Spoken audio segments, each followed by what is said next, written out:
Hello everyone, আসসালামু আলাইকুম। Welcome back to my channel. সবাই কেমন আছেন? আই হোপ সবাই ভালো আছেন। আল্লাহর রহমতে আমিও ভালো আছি।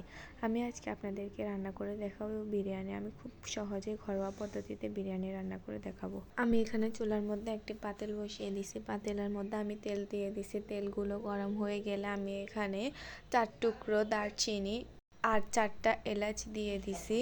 তারপরে একটু নেড়ে চেড়ে নিয়ে আমি যে পেঁয়াজগুলো কুচি করে রেখেছি সেই পেঁয়াজগুলো দিয়ে দিচ্ছি। পেঁয়াজগুলো একটু নেড়ে চেড়ে নিয়ে আমি দিয়ে দিচ্ছি এখানে লাল মরিচের গুঁড়া 1 চা চামচ। পরে দেখেছি যে কম হয়েছে, তার জন্য আমি আরেক চামচের অর্ধেক দিয়েছি। তারপর এখানে একটু নেড়ে চেড়ে নিয়ে আমি দিয়েছি আদা বাটা 1 চা চামচ আর রসুন বাটা 1 চা চামচ। তারপর আমি এগুলোকে ভালোভাবে নেড়ে চেড়ে নিয়েছি। তারপর আমি এখানে দিয়েছি টক দই। টক দইগুলো দিয়ে আমি আবারও নেড়ে চেড়ে নিব। কিছুক্ষণ আমি ভালো করে এগুলোকে নেড়ে চেড়ে নিব। তারপর নেড়ে চেড়ে নেওয়ার পর আমি এখানে দিয়ে দিব রাঁধুনি বিরিয়ানির মশলা। বিরিয়ানির মশলাটা দেওয়ার আগে বলবো যে আমি আজকে রান্না করতেছি চিকেন বিরিয়ানি, যেটা আপনারা ফার্স্টে দেখে বুঝে গেছেন যে আমি আজকে চিকেন বিরিয়ানি রান্না করব। এই চিকেন বিরিয়ানিটা আলিফ অহনা অনেক বেশি পছন্দ করে। আমি প্রতি সপ্তাহে যে সময় ওদের স্কুল বন্ধ থাকে সব সময় আমি এই বিরিয়ানিটা তাদেরকে রান্না করে দেওয়ার চেষ্টা করি। আর এদিকে আমি কথা বলতে বলতে এখানে বিরিয়ানির মশলাটা দিয়ে দিয়েছি। তারপর আমি ভালো করে এগুলোকে কিছুক্ষণ নেড়ে চেড়ে নিয়েছি। তারপর আমি এখানে একটা মুরগির অর্ধেকটাই নিয়েছি, অর্ধেকটাই কেটে ছোট করে নিয়েছি। এগুলোকে পরিষ্কার করে আমি এই মশলাগুলোর মধ্যে দিয়ে দিচ্ছি। এই মশলাগুলোর মধ্যে আমি সবগুলো মাংস দিয়ে তারপর ভালো করে নেড়ে চেড়ে কিছুক্ষণের জন্য রাখবো। তারপর আমি কিছুক্ষণ পর এসে দেখি যে এইদিকে রান্নাগুলো মোটামুটি একটু কমপ্লিট হয়ে গেছে। তারপর আমি এগুলোর মধ্যে 1 চামচ লবণ দিয়েছি। লবণ দিয়ে তারপর আবার নেড়ে চেড়ে নিয়েছি।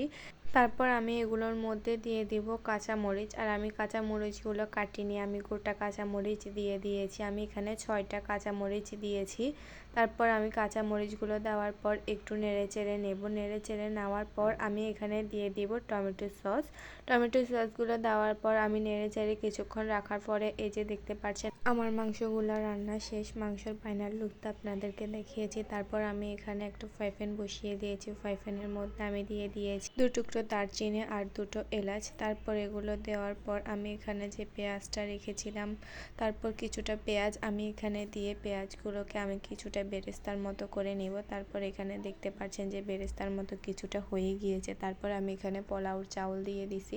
চাউলগুলোকে আমি ভালো করে বেরেস্তাগুলোর মধ্যে নেড়ে চেড়ে নিব। তারপর আমি এখানে দিয়েছি কিছুটা আদা বাটা, কিছুটা রসুন বাটা। তারপর আমি ভালো করে এগুলোকে আবার নেড়ে চেড়ে নিব। আমি এগুলোকে ভালো করে বারবার নেড়ে চেড়ে নিচ্ছি যাতে পাতিলের সাথে না বেজে যায়। বারবার নেড়ে চেড়ে নিচ্ছি। আমি এখানে নিয়েছি 3 কাপ পোলাওর চাউল। যেহেতু আমি 3 কাপ পোলাওর চাউল নিয়েছি সেজন্য আমি এখানে 6 কাপ পানি দিয়েছি এই চাউলগুলোর মধ্যে। আমি এদিকে চাউলগুলোর মধ্যে 6 কাপ পানি দিয়ে দিচ্ছি। আর দেখতে পাচ্ছেন যে চাউলগুলো কিভাবে ফুটে উঠতেছে। তারপর আমি পানি দেওয়া শেষ করে চাউলগুলো ভালো করে নেড়ে চেড়ে নিচ্ছি। তারপর আমি এখানে দিয়ে দিব 2 চামচ লবণ। লবণগুলো দিয়ে আমি ভালো করে আবার নেড়ে চেড়ে নিব। নেড়ে চেড়ে নিয়ে আমি কিছুক্ষণ ঢাকনা দিয়ে রাখবো। তারপর আমি এখানে দিয়ে দিব কাঁচামরিচ। কাঁচামরিচ দিয়ে তারপর আমি এখানে দিব যে মাংসগুলো আমি আগে রান্না করে রেখেছি সে মাংসগুলো সবগুলো আমি দিয়ে নিয়েছি। কিছু মাংস দিয়েছি, তারপরগুলো আমি অফ ক্যামেরাতে দিয়েছি। অফ ক্যামেরাতে দেওয়ার পর এই যে আমি ভালো করে এগুলোকে আবার নেড়ে চেড়ে নিচ্ছি। এগুলোকে আমি ভালো করে নেড়ে চেড়ে নিয়ে আমি এগুলোর মধ্যে ঢাকনা দিয়ে রেখে দিব। তারপর এই যে দেখতে পাচ্ছেন আমার বিরিয়ানিগুলো হয়ে এসেছে। বিরিয়ানিগুলোর কালার কত সুন্দর হয়েছে যা আপনাদেরকে একটু দেখাই। তারপর আমি এগুলোর মধ্যে ধনিয়া পাতা দিয়ে দিব। ধনিয়া পাতা দেওয়ার পর আমি কিছুক্ষণ আবার রেখে দিব একটু নেড়ে চেড়ে নিয়ে। তারপর এই যে দেখতে পাচ্ছেন আমার বিরিয়ানিগুলোর ফাইনাল লুক কত সুন্দর হয়েছে। প্লিজ সবাই আমাদের চ্যানেলটা সাবস্ক্রাইব করে আমাদের পাশে থাকবেন। আর যারা চ্যানেলটা সাবস্ক্রাইব করে দিয়েছেন তাদেরকে অসংখ্য ধন্যবাদ। আর আমি আমার আজকের ডেইলি ব্লগটা এখানে শেষ করবো। ধন্যবাদ সবাইকে। আসসালামু আলাইকুম।